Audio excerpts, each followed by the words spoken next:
Hey Tim, hey everyone else, welcome back to 4 Running Shoes. And for those of you who are new, this is a channel where my friend Tim and I make videos about our running journeys. We've been doing this for, coming on a bit over 2 years now actually.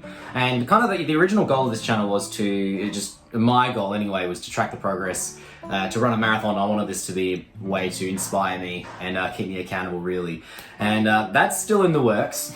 But Tim, you have just done it, and I cannot wait to watch your video later this week about your first marathon experience. You've talked to us the previous months about how you've been building up to it, and I was so excited to watch you finish your first marathon over the weekend. So on the weekend was the Melbourne Marathon Festival, which is kind of the event in Melbourne for running. There were over 35,000 runners, and it was a great atmosphere.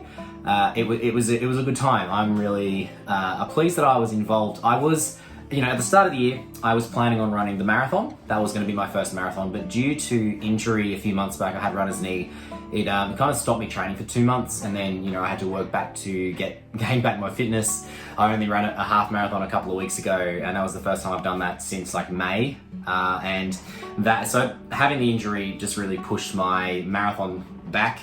So I have booked myself in, and I'll tell you why that's important in a moment, for the Run for the Young, which is a marathon at the end of November. It's out on the Melbourne Trail, which I've spent a fair amount of time on. So I'm really excited. It's a much smaller marathon. I think last year they had around 100 finishes compared to the Melbourne Marathon where they have several thousand. So it's a much smaller scale event, much more local to me, and I am really looking forward to it. I think that it's going to give me the time I need to prepare for it. So, due to injury, I wasn't going to run, therefore, the Melbourne Marathon, so I was going to run the half marathon. I thought I might even be able to post a PB, which I think I probably could, but I didn't register until too late, and the half marathon, sold out. So that was really disappointing. And at that point I was wondering, do I run anything in it? Do I just sit this one out? But then I think you, Tim, had already booked accommodation for us in the city. We were going to stay overnight because it's a really early start. And so I was like, well, I better run the 10K. So I ran the 10-kilometer race in the Melbourne Marathon Festival, and I posted a PB. So let me talk about that. I wasn't sure how I would go. It's been a few years since I've set a PB doing 10Ks, and I just wasn't sure how I would go with it. I was really hoping that I'd be able to get, essentially below 46 minutes, which would have been, I thought, pushing it a little bit, hopeful that I'd be able to get under 35. That would have been great. And having to run 4.5 minute kilometers, which I haven't trained really doing over the last few months. So I was always going to be a bit of a stab in the dark.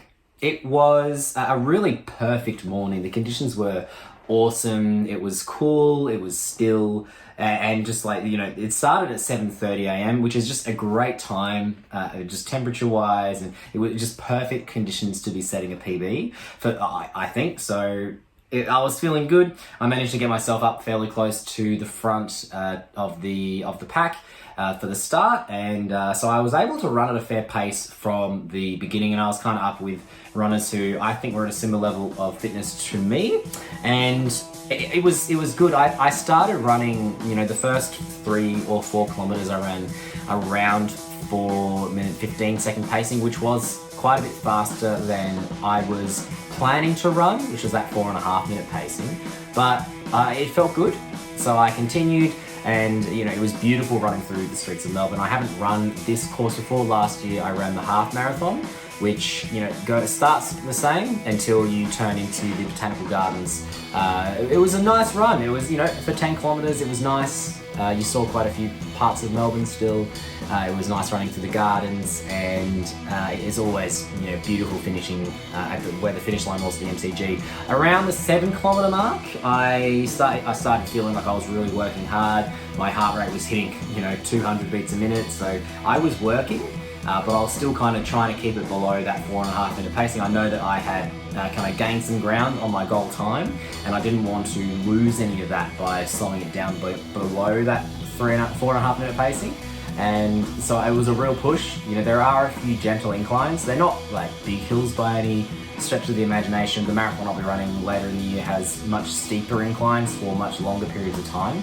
So that will be more interesting, but I've got some more time to train for that. But while I was just, you know, feeling tired after about 30 minutes, I was really starting to feel like I was working hard. But, you know, I kept pushing. I was able to do that. You know, it was uncomfortable towards the end of that, but it was great knowing that, you know, it was only 10 kilometers. I've run, I don't know how, like 40 or 50 10-kilometer runs this year, and you know, I was very comfortable to continue at that uncomfortable pace, I suppose. So finishing MCG was of course beautiful. It was fantastic. The atmosphere was great.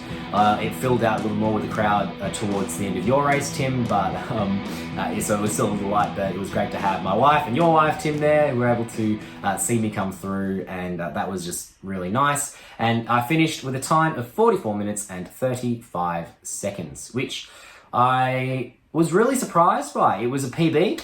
I love, you know, it's always a good day when you set a PB, so I was happy, and I think that, you know, I'm in good form at the moment, heading into my next couple of months training before my marathon, just having that under the belt, and I have pulled up without any pain. I had a little bit of left knee soreness yesterday, but that's gone away today. I'm recording this on Monday. I'll go for my next run on Tuesday. It'll be easy, and then we'll continue to build back. We'll continue to go on towards the marathon from there. So I am really pleased with how this race went. Tim, it was great to spend the night with you guys beforehand and spend a bit of time and just, you know, see you finish your first marathon. You're so impressed, and I can't wait to hear your story about it on Thursday, because it was fantastic. I was impressed, and I know that you're very happy with how it all went. I'm also keen to hear how your recovery went. Because, you know, I was thinking of going for a run today. It's just turned out for time. It's not worked out for me. I've left it in the afternoon, and daylight savings has happened. And it's just, I haven't been able to get the time in. You know, that's how I'm feeling after running a 10K race. I don't imagine you wanted to run on Monday, but I'm keen to hear how you went. Anyway, thank you for watching this video. If this is your first time on this channel, thank you for checking us out. Yeah, I'm still working towards my first marathon, which, if all things go to plan, will be the end of November, but Tim ran his first. Check his video out on Thursday. Thank you again for watching, take care, and we'll see you next time.